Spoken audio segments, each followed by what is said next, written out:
अब आप सुनिए। अब मैं आपको एक ऐसा फैक्ट बताने वाली हूं जिससे आपके रोंगटे खड़े हो जाएंगे। जब एक अक्यूज्ड ने कुछ दिन पहले कोर्ट में एप्लीकेशन डाली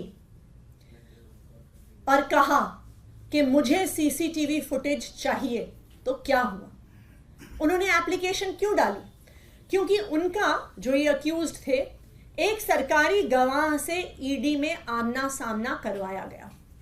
उस आमने सामने में सवाल जवाब हुए, स्टेटमेंट्स दी गई, अक्यूज्ड द्वारा दी गई, सरकारी गवाह द्वारा दी गई। इस पूरी प्रक्रिया में उस कमरे में एक सीसीटीवी कैमरा लगा हुआ था। यह पूरी प्रक्रिया सीसीटीवी कैमरा की निगरानी में हुई।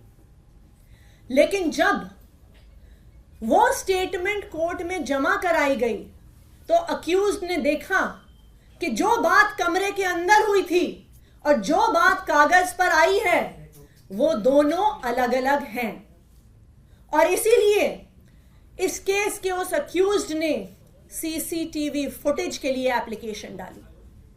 और आपको पता है, जब ईडी ने वो फुटेज दी तो उन्होंने उस फुटेज का ऑडियो डिलीट कर दिया। सिर्फ वीडियो फुटेज दी गई, ऑडियो फुटेज डिलीट कर दी गई और सारा एविडेंस कि वास्तविक तौर पे उस कमरे में क्या बात हुई थी, उस सारे एविडेंस को ईडी द्वारा डिलीट कर दिया गया है।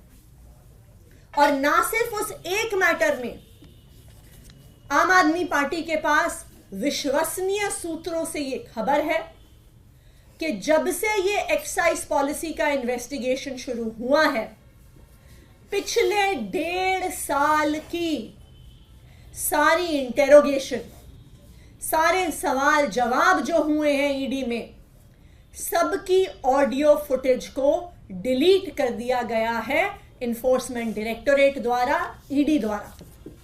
ये क्या दिखाता है कि जो एक तो रिकवरी नहीं हुई, सबूत नहीं मिला, और जो स्टेटमेंट्स थी, जो एकमात्र आधार थी ईडी के केस का, वो सारी स्टेटमेंट्स भी फर्जी हैं।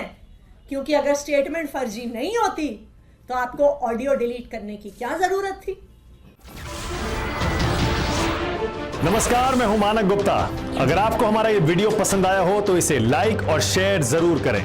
और हां, हमें सब्सक्राइब और फॉलो करना ना भूलें ताकि आप देश और दुनिया की कोई खबर मिस ना करें। तो जुड़े रहिए हमारे साथ और देखते रहिए न्यूज़ 24।